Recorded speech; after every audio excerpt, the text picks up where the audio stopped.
When is this, the 31st? I don't know. Yeah, this is the 31st. What is it, Thursday? Thursday, March 31st, 2011. It seems that nations and tribes have always invaded other nations and tribes. And what I'm going to try to do is compress a resource-based economy into just a few words. And if you have difficulty understanding this, you probably won't be able to put it together. Since all tribes have been invading other tribes, more or less, most of them have, then it seems that war is a process for gathering resources. And if you keep losing thousands of people in a war to maintain your resources, and wars seem to occur almost continuously, you're losing your best people. And it would seem to me that nations should not have difficulty grasping the fact that the answer lies in sharing the Earth's resources rather than keep taking away resources from others.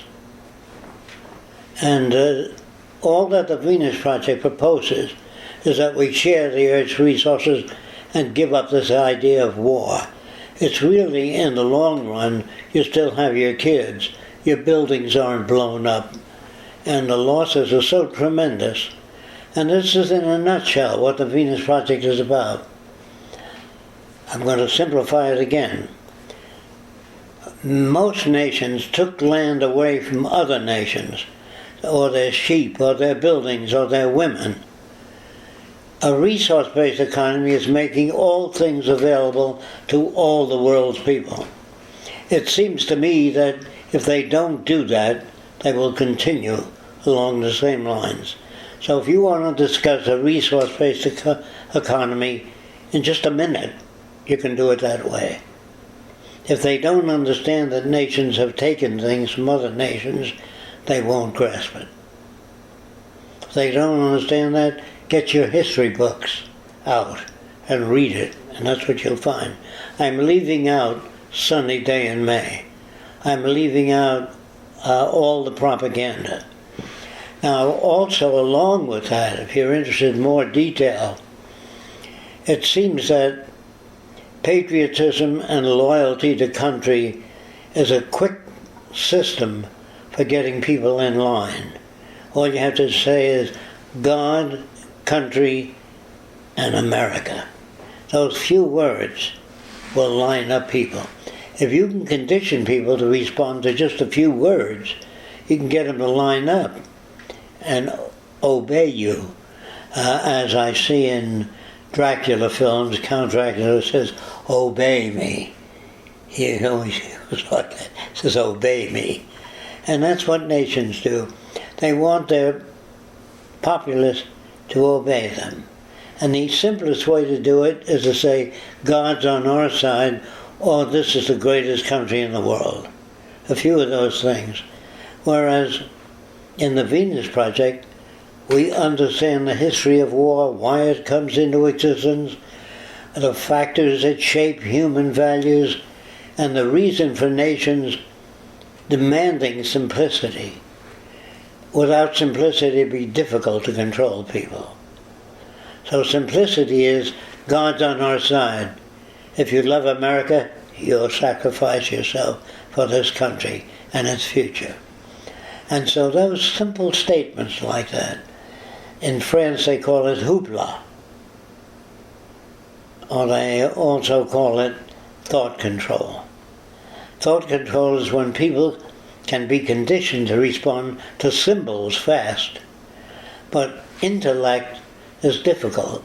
If you let people go off and think about things, they want to know a lot of questions, they want to have answers, so they say, people are jealous of our way of life, and they would like to take our resources away from us. I would see no reason offhand for any nation backing away from a resource-based economy, because the sharing is immediate. Now, if a nation doesn't have resources, or much resources, I would say that maybe Sweden has a lot of technicians they can lend to undeveloped nations. And the undeveloped nations may have resources, but the undeveloped nations may not have the technical skill to develop their resources. So when I say sharing of resources, that means personnel, equipment, factories. If the United States has most of the world's factories, we would like to distribute factories different places so we don't have to ship stuff great distances. And all I wanted to say is that's essentially what it's about. All your laws and everything else are made about maintaining our position of advantage. That's what all the laws are about. All the laws man-made in a court of law or by lawyers are to maintain this system. The laws do not call for sharing with other nations because we feel we're in a position of advantage and we can demand more for less. We don't have to put out much. China will turn out lots and lots of skirts and socks and neckties and clothing for a much lower price than we can because they have an overpopulation and they need our purchasing power, or they need objects from this country. Buying objects from this country is really too expensive for China. So China will have to make its own automobiles and its own vacuum cleaners at a price the Chinese people can afford when they're ready for it. But if you continue along these lines, the most powerful nation will use their leverage to either to dominate other nations, and if they work for less, they needn't invade the nation. They can still maintain their position of advantage by paying less for services.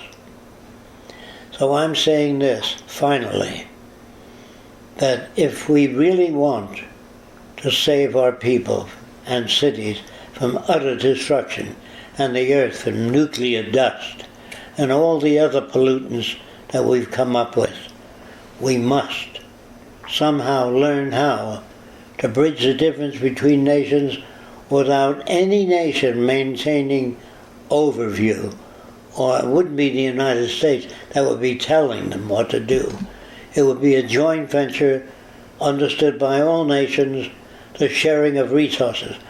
Now that can't be accomplished equally because we have better transportation in America, and therefore we will have to share some of our transportation with countries that don't have the means, the railways or the highways. Do you understand that? We will have to develop other countries so they can transport goods and services. We would have to develop hospital systems. In other words, if you make a hospital system to handle the dominant disorders in different countries. Do you understand? There are physical disorders in different countries. In America, you have a lot of psychological disorders. In Spain, you might or might not have as many. So your hospitals should be designed for the dominant disorders in the area. But the hospitals have to be prefabricated and well equipped with everything any other hospital has. If you don't do that, you're going to set up disruptions. So you will also have to explain to their doctors what they need, ask them what they need, and what they would need to fulfill their practices. And that goes for, we will teach them, or they will teach us, what the best industrial process is for growing food. Others with a very low crime rate will tell us what they do. So by sharing ideas, we can almost eliminate all crimes if we share resources equally, not some resources for some countries. Now, countries that do not join with us, which there will not be part of that system. And we feel that if they don't want to join us, in time they will be pressed to join us. So when I say that, I mean the standard of living of the countries that join us will be higher than those that do not. And so that's it. That's what I have to say. Now you can use that to describe a resource-based economy fast. And they say, well, what if somebody wants to invade our country? What do you do if you don't have armies and navies? We don't dispel with armies and navies until we have the basis of a resource-based economy. Because people would like to come here and take everything away if we dissolve our armies and navies. So we have to have many of the number one nations that join us, possibly France, England, Germany, will probably join us because the advantages are enormous. And they have countries will undergo a time of less extravagance, only during the transition. Then we will turn out lots of products and make sure that there's more than enough. So I would imagine that no country would try to invade us if we had the major nations in and we maintain our military until this is worked out. Otherwise, if you just gave up everything, you might be invaded by China or North Korea or some other country. Do you understand that? I don't like the idea of keeping a military, but I don't know how else to deal with it during the transition. And during the transition, there will be prisons, police, because you have to do that until you get stabilized. Because people have so many different values, you cannot reach, with present-day language, all nations. But you might be able to reach them with film, showing them the kind of buildings they'll live in, water access, access to food, and the concept of the library spread throughout. The library is the easiest way. You can say, although books are available, everybody accepts a library. Then you can say musical instruments are available, cameras are available, lawnmowers are available at the centers of distribution. So you'll have to show them why you're doing that, because you have to pay insurance against theft. Now you also have to pay a fee to have cameras, heat sensors, gas warnings in your house. You pay a company for protection. And when you add up all that money that the middle class and the wealthy have to pay to put bars on their windows, guards, insurance, that's billions of dollars. We can take care of poverty that way. There's no poverty. Now, people that are disadvantaged in the system during the transition will have a somewhat harder time. I can't control that. Once we establish things, the physically ill will be maintained and cared for without filling out any forms. They go right to the center. When they need treatment, they're examined and helped. They don't fill out forms. The only time you have to wait is during the transition, as we prefabricate hospitals rather than build them. Prefabricate means you can get them up faster. We might even have temporary hospitals inflated, where you inflate a kind of a dome, like 40 feet in diameter, for medical treatment. You know, while the hospitals are being built. I'm not saying that people sit around waiting till we build a hospital. Do you understand? Inflatable structures with steel bands in it, so it only goes up to a certain size. The inflatable structures also have water accommodations, food accommodations, whatever is needed in a hospital. That's a temporary structure during the transition. And during the transition, people that have volunteered will be assigned tasks. If you're a registered nurse, you can assist doctors. But if you're not a nurse, if you're interested, you can assist nurses. They will tell you what to do. Change the bedding. A lot of people can do that, where nurses don't have to use their valuable time changing the bedding. When people don't know, until we develop beds with a sheet that rolls under and is cleaned. And the center of the bed has an insert made of foam on top and rubber. It's soft, can pull out if a person has to defecate, to take him out of bed and walk him to the washroom. You pull out the center of the bed, which is tapered unit. Do you understand that? Or you have difficulty with that? So they can defecate or urinate in bed. Now the beds, of course, are not present-day type equipment. We will standardize hospitals. We will standardize surgical equipment, update it, and then standardize it until we can get to newer developments. Now, you can't change every hospital because you find a new way of doing things. The survey committee will tell us the optimal time is 2 years between changing buildings.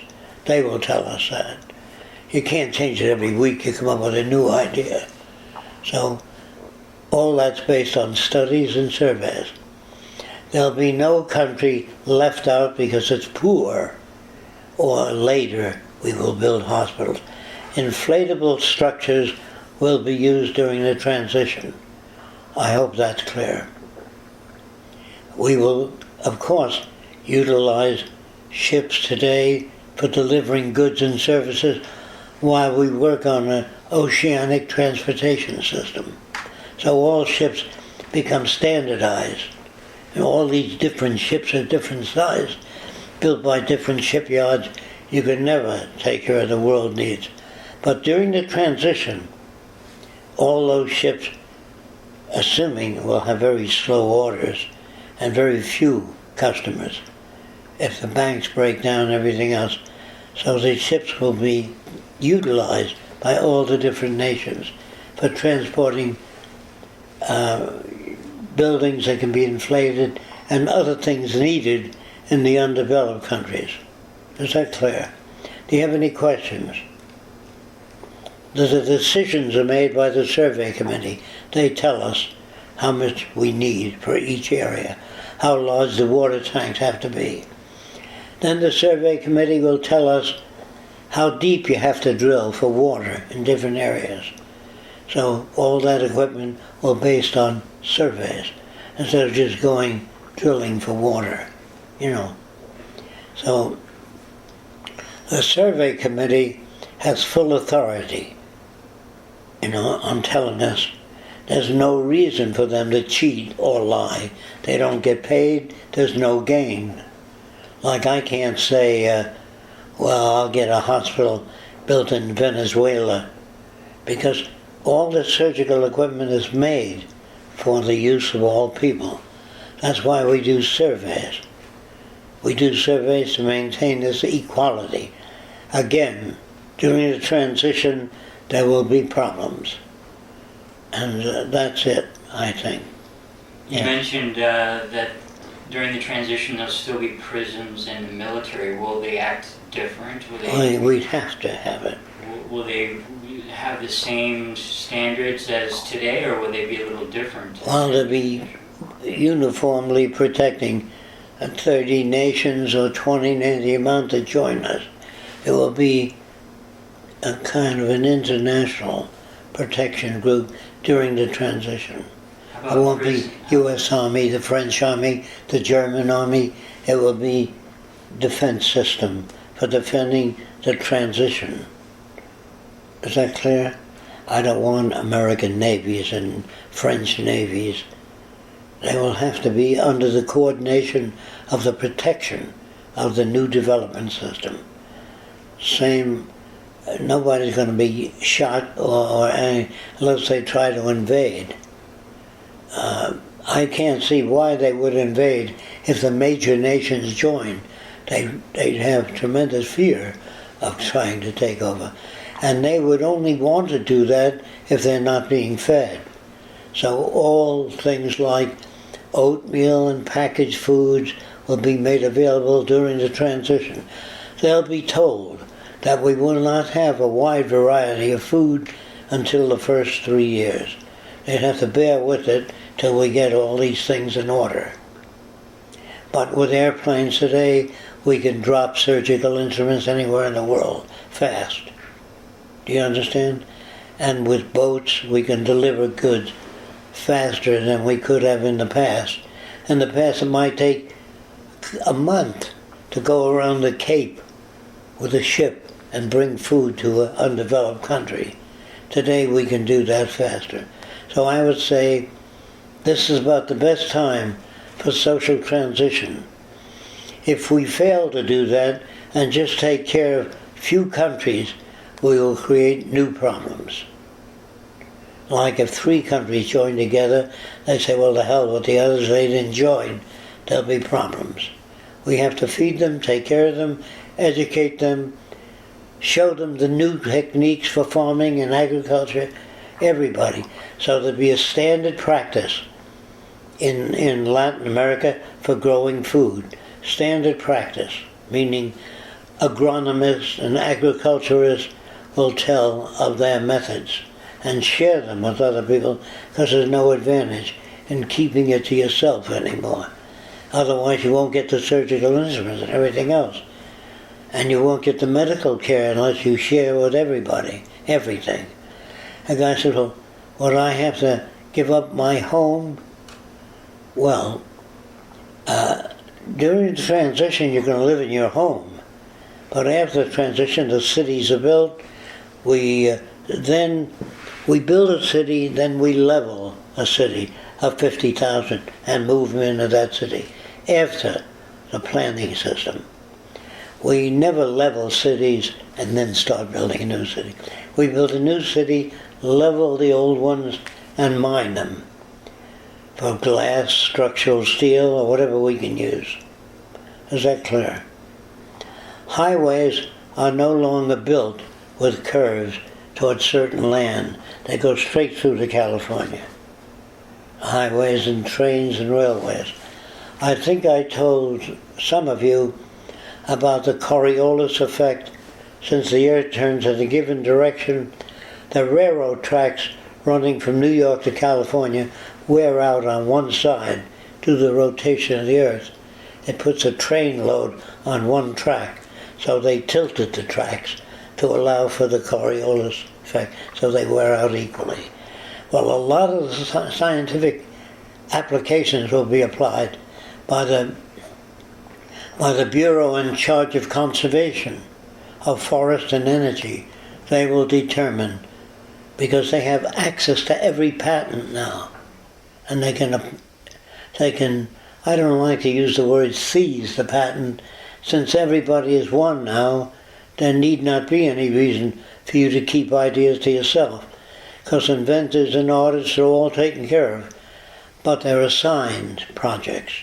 You don't work on a new toothbrush unless the world's people need a new toothbrush. You're assigned what is needed. You're assigned growing watermelons or grapefruit depending on what is needed nutritionally. The nutritional department decides on what is grown. Do you understand that? After they do a survey of physical lack, whatever you lack, certain vitamins and all, that's done by the survey and medical health department. When I say medical, I'm talking about all different systems, from naturalists, doctors that use natural methods, we would eventually collect data and know which portion of the system is to be used.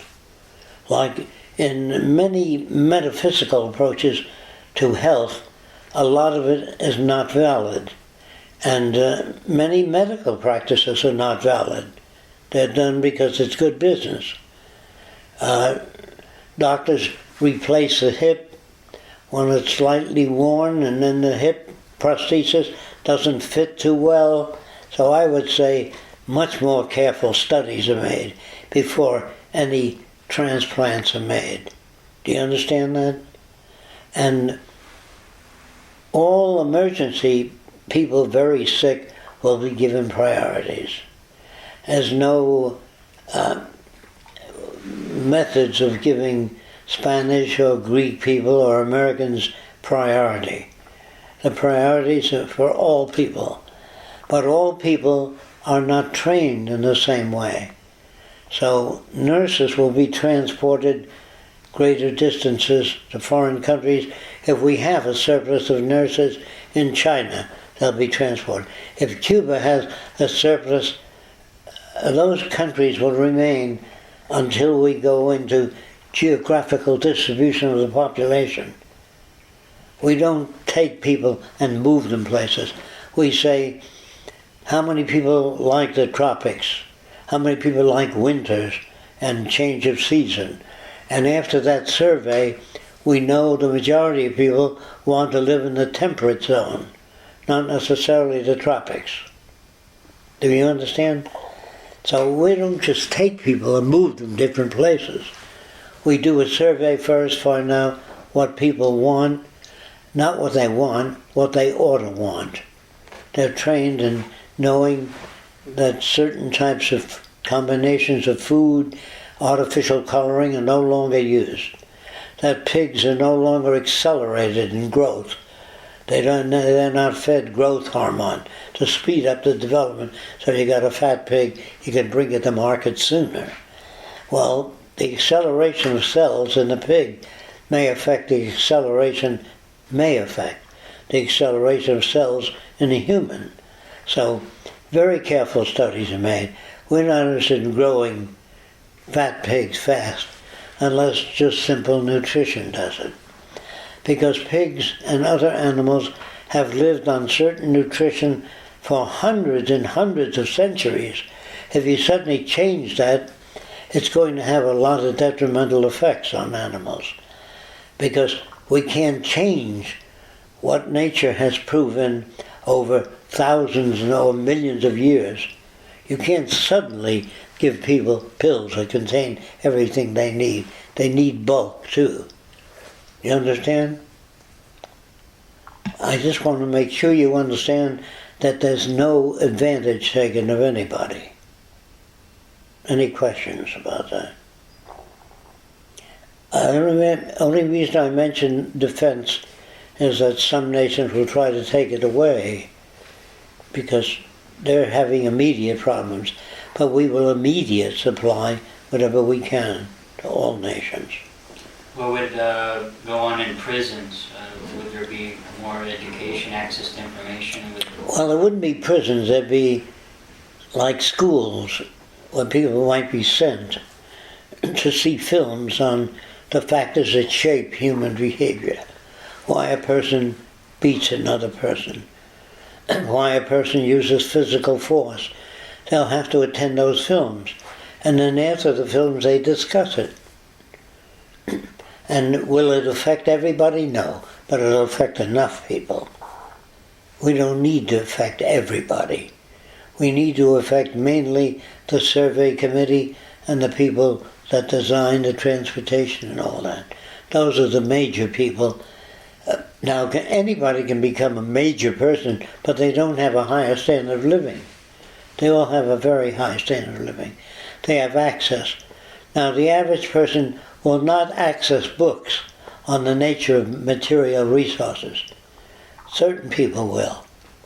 The average person doesn't care about those things. So you say, well, the average person never access medical history. No, they don't want it. Until they're educated as generalists, then they will access different kinds of books. But during the transition, the books that will be accessed is where to get food, what to do about certain physical disorders, where to go, the things they need now, where they're at now. You can't put books in libraries or DVDs that give them information that they have no idea about. You know, people are not going to look up the history of shape memory alloys. Certain people will, and compile that for others that are into that. But later on, most people will be into most things. But you don't need to do that right away. You do it on the basis of survey. I hope you know what that means. Survey, do you? The survey committee has no axe to grind. They just don't know which trees give out most oxygen, which trees are the most valuable to grow on this soil. They're sent to soil, and we ask them, what is the best thing to grow on that soil? Do they know all the answers? No. They know more of the answers than the average person, that's all. We don't bury animals or people in a graveyard, because if you statistically figure that out, sooner or later the whole earth will be a graveyard if you bury people. And I would imagine there must be millions of acres that are devoted to graveyards. And I believe that everybody wants to survive, but they're not well enough informed. They still think the Jews, for example, are not allowed to have their bodies autopsied. Did you know that? You have to bury the guy whole, because when he gets to heaven, he might have a missing part if you transfer the organs. As long as it's his foreskin, they'll be all right. Oh, the foreskin? Well, God will take care of that. In other words, here you're dealing with some cannibals, and you're dealing with poorly informed people and misinformed people, and so that's why you can't have equal participation. If a person said to me, I want equal participation, I says, report to surgery in the morning, you can do an operation on the brain. Well, I don't know anything. Then you can't have equal participation. Do you know what I mean? If a person says to me, will we have equal participation in the new society? Well, you can work on the new design of an airplane. Do you know how? No. How can you have equal participation? You can have equal opportunity to go to school and become whatever you want to become. That will be available. But you can't have equal participation. Will some small Latin American country decide the music for the world? You're going to listen to Greek music because it's equal participation? You're going to listen to the music you like. You can't have, is that clear? You can't have equal participation unless you're equal to the task. Do you know what that means? Trained to do so. So. Can you go into that a little more for yes. the listeners? Okay. If a person comes into the picture and they study agronomy, growing of all kinds of plants, and become very familiar with that, they will teach that subject. And then the person that can pass the test, meaning knowing what that subject means, will instruct others.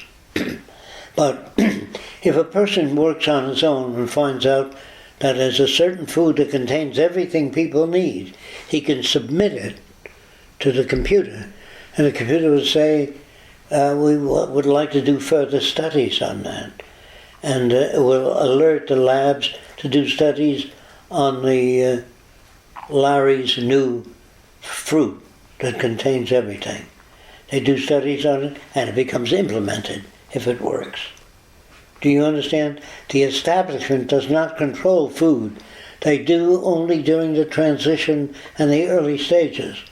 But if you come up with a new therapy, if you find out wearing craniopathy works, moving the cranial case, it'll be used if it works.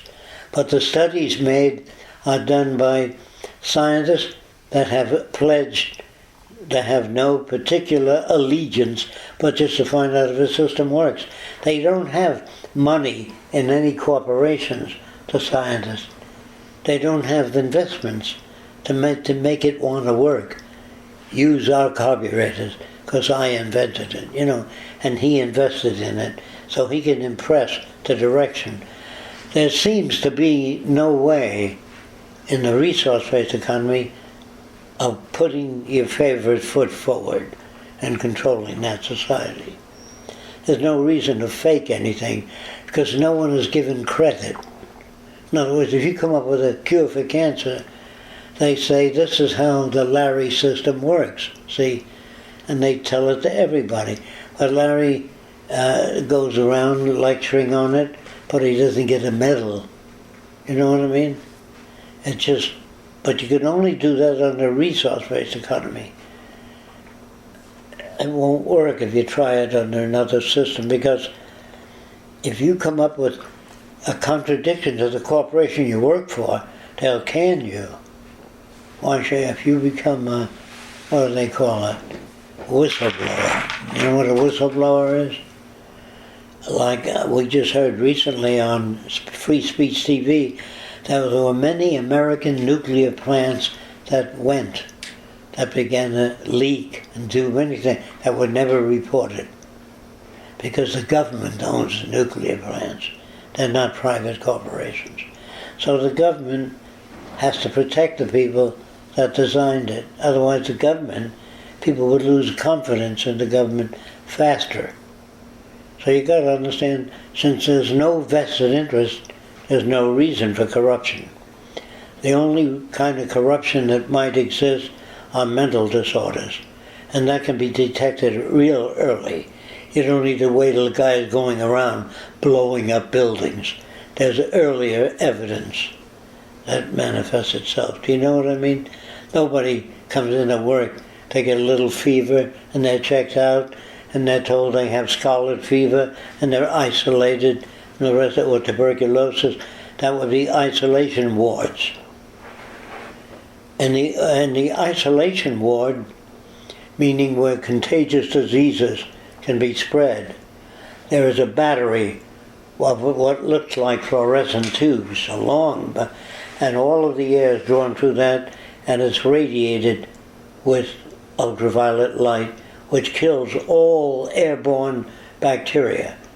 Now, if we find that a certain amount of bacteria should be available to build up antibodies, you know what I mean? If you're brought up in a sterile environment, you'd be super healthy, but if you go outdoors, you get infected right away. So you need antibodies. How do you get antibodies? I have a little bit of this bacteria, a little bit of that.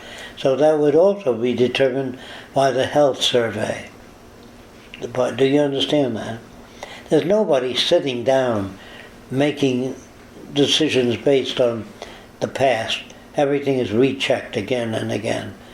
And we have, let's say we have a medical group do a survey.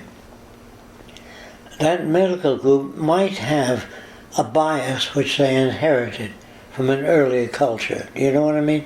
So we have 3 medical groups doing a survey. They don't even know of each other. And if all the results come out the same, it means that it's not based on carryovers. Do you think you know what I'm saying? There are ways of preventing preferential behavior. Okay?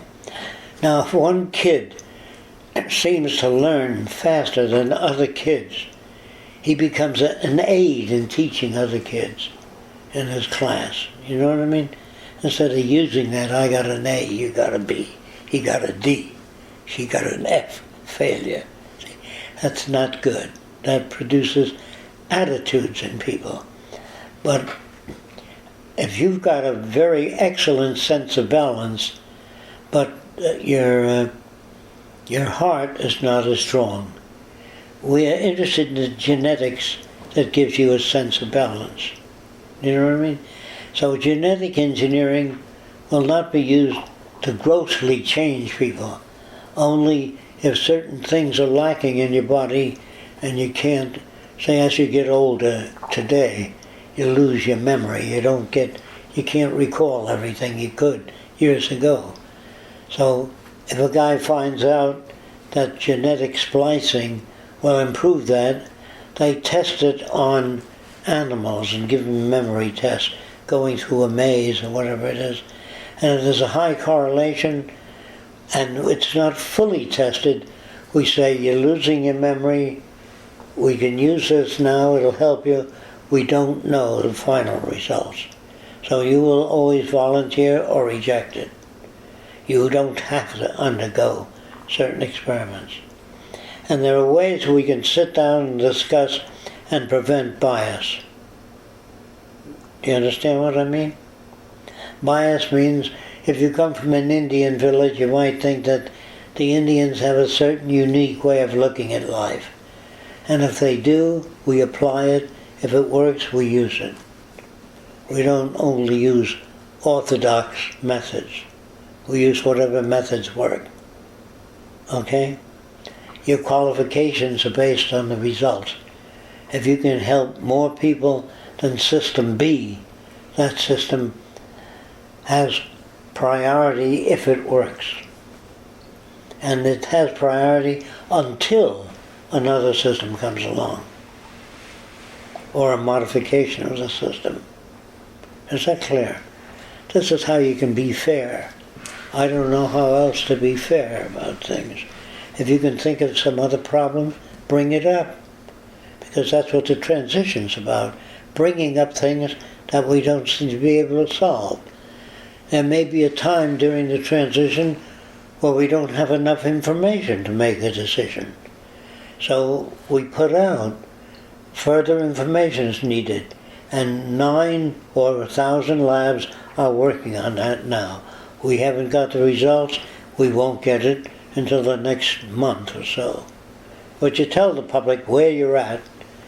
The whole system is really transparent because the public knows in lay language just what's being done.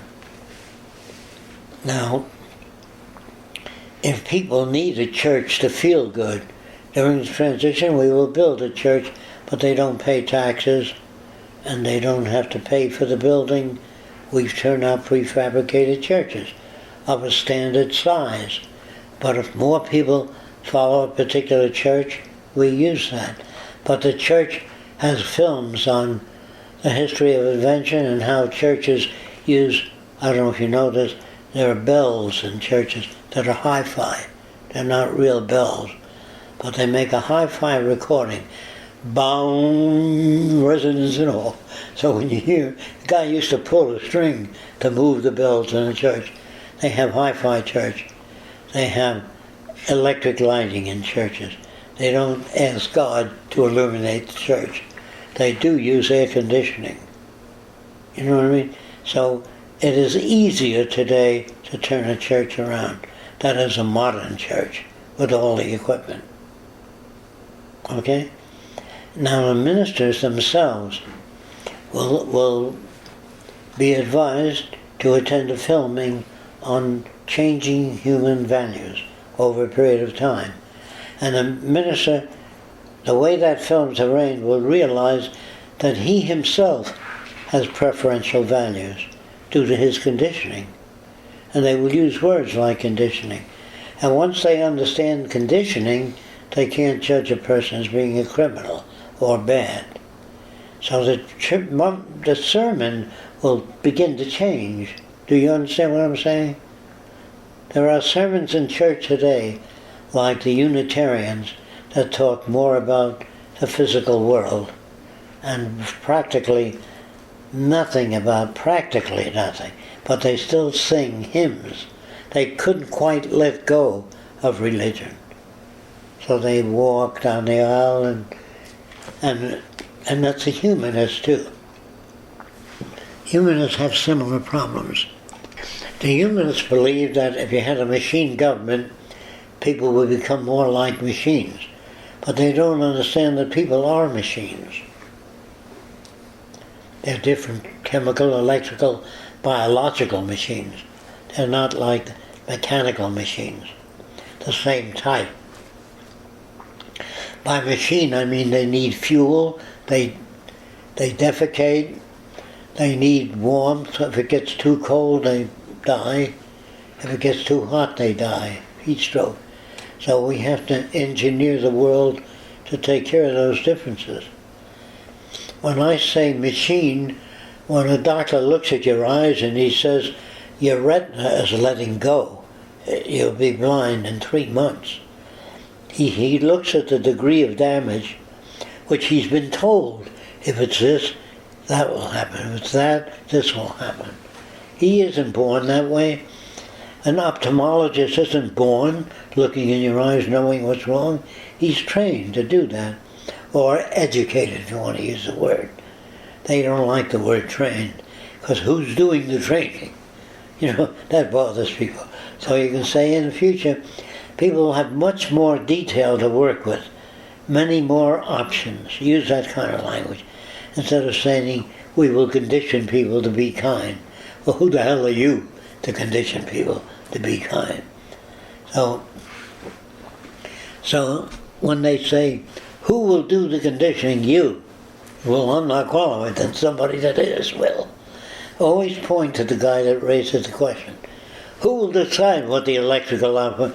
You. So I don't know anything about it, then you won't decide that. Just do it that way. It's easier. You don't need to argue with people. What if I don't want to live in your cities? It's better for us if you don't. We have more houses. Sure can. You don't need to fight with people. You know, what if I don't want to eat your health food? You can eat anything you want to eat. But if you get sick, we'll help you. Just this way you can go when you get sick. If you get sick. And if he doesn't get sick, he's stronger than ever. We say, what do you eat? We want to tell people about it. We have no reason to hurt anybody. Do you understand those things? If you don't, you question them. Any questions?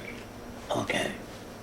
And if a person says, I still don't like the Venus Project, say, please, what is it that you don't like about it? And try to answer them. Sometimes if you say, you know, I used to think the same way you did, that helps. Because people like identification. They don't like you to be superior, have all the answers. What are you, a human encyclopedia? You know, they resent that. Who the hell are you to tell me what to do? They find that certain exposure to the sun produces skin cancer on people that are very white, not people that have a lot of melanin. It doesn't produce as much cancer. So they tell you how much sun you can take, only through surveys. There's no other way to tell. How come a company guarantees a tire that'll last so long? They run it on a concrete wheel for weeks, and then it's worn out in 4 years, so they guarantee it for 4 years. How do you think they formulate this is guaranteed for 4 years? They must do something to test it. And how in your car it says, have your oil checked every 3 months or whatever it is. How do they know that? By wear and tear of the engine. Always survey. And there are some people that can guess from other machines how long a machine might last. But they couldn't do that 20 years later because there's new metals devised, new lubricants. So your old methods of guesstimating, you know what I mean by guesstimate? Guessing, roughly. You could say a horse lives about 15 years average. Yes, but in the future, a horse might live 35 years. So the way you guess within that culture is not bad. When an American Indian sees a very dark cloud, he might say, bad wind comes soon. They do say things like that. Or the bad wind will kill our people because they haven't been good Indians. You know, I don't know what, they can add all kinds of crap to it. So we have to be able to filter what we hear to what is referent. And if we hear something that's strange, we ask a person, can you verify that? Or do you know where we can go to verify it? Because we want to keep from being a society that says it'll never fly. The only way to keep that is to keep an open system. So there's no real authority that can stop you from making a new type of food or growing something new. Does that make sense? Because the history of the authority is not very good statistically. Scientists are very bad at predicting the future. Did you know that? Not the future of technology, the future world. And politicians are totally incapable of doing that. Okay, see if you can find segments of this you can use. And I hope it verifies the fact that there's no real control group. There is a monitoring group. Well, do they monitor people? Only health and vision and dentures, and tooth decay. They monitor that. They monitor the strength of your fingernails, but they don't monitor you as a person.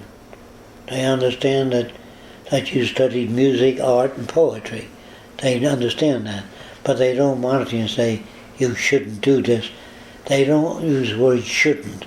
They say, we used to use this system, now we use this because it works 5 times better. And if you want to call that monitoring, you've got to be very careful of the words you use. When you use the word monitoring, there's somebody looking at you, making a judgment. And you don't want that. You want to verify things as best you can. And if you find our methods of verification are insufficient, bring it up. And we'll show you why we choose that and why we don't. And most Hollywood people that believe in a better world do believe in free will. And they do believe in ethics. That it's within people to be good. All you have to do is bring it out. That we possess a great more knowledge than people think. But if you meditate and clear your mind of all the rubbish, if you were able to do that, clear your mind, you fall over. Because you couldn't sit up. If you could stop thinking about everything and just open up, clear your mind of all the rubbish of the system, you fall over. Nobody can do that. Even if you clear your mind, you're thinking of clearing your mind. You know what I mean? So you can't do those things. But if people believe they're doing those things, I feel very good now that I've meditated. Fine. You say, what are you going to do with a guy that says, I sleep very well after I chop their head off? People that made trouble in my land, that try to tell me there's one God. I chopped his head off, and I slept very well, because I did something good. To them, that was good. You have to say, what do you do about people that have different concepts of good, because they were misinformed? I said, well, they ought to think it out. Then you have to go back again and show them what think it out means. I'd like you to look up in the dictionary the translation of the word ethics. And because that dictionary is awful place, because it gives people a rigid tendency to believe that those definitions make sense. A lot of them don't make sense at all when you think about it holistically. Looking up ethics, democracy. Look up democracy, you see where it doesn't correspond at all. You talked about meditation earlier. You said somewhere in a talk you talked about that if people in meditation just go around in a loop that they don't really emerge from. Yes. Most people do that. They meditate on meditating. On their navel? Yeah. They can't meditate on shape memory alloys. They can't meditate on growing more food. Just say a guy who believes in tuning in with nature, say, what's the best food we can eat? First, if he says, I'm a health food analyst and I follow the teachings of Dr. Gordon, well, then he's already contaminated. But can you tell us in your meditation with God, when you talk to God, how to cure cancer or how to stop wars? Ask God. There are people tell me they talk to God every day. And or I talk to my deceased brother. You ever hear that guy say? Well, ask the deceased brother, well, everybody is naked in heaven. He said, of course not. Do they wear arrow shirts? What do they wear? Maximum pajamas? Are they naked? And if they wear clothing, is it a white robe? Is it made of fabric or something new? Ask them about that. And ask them if they have to eat anything in heaven. Now that they're in heaven, do you have to cook and eat? Do you defecate? Is your asshole useless? If you don't eat, do you have teeth out there? Ask them all those questions. Yeah, we still eat. Who does the cooking? Oh, some of the angels. Yeah. Where do they get the food from? Oh, there's people working in agriculture that were formerly farmers. See? Or does God make all the food appear? Then you don't need to chew it. It's already pre-chewed. Well, what the hell? I would ask so many questions if I went to heaven, That'd be great. or hell. You get kicked right out. Well, Kind of there question. was Mark some Twain. play, no, none other than Mark Twain. Was a famous president confers with God, debate. I forgot who it was. But anyways, it's a discussion. It was a famous book too at the time, bestseller. That was in the old days, of course, the bestseller. Amongst the free thinkers. Free thinkers were a group of people that read many things outside the box. And the Free Thinkers was a very small organization. Were they like the humanist a little bit, or? Yeah, they were for decency and ethics in government, and they believed that little colonies ought to grow their own food and share whatever resources they had. They were part of the way there. They were good people, and they didn't like the economy.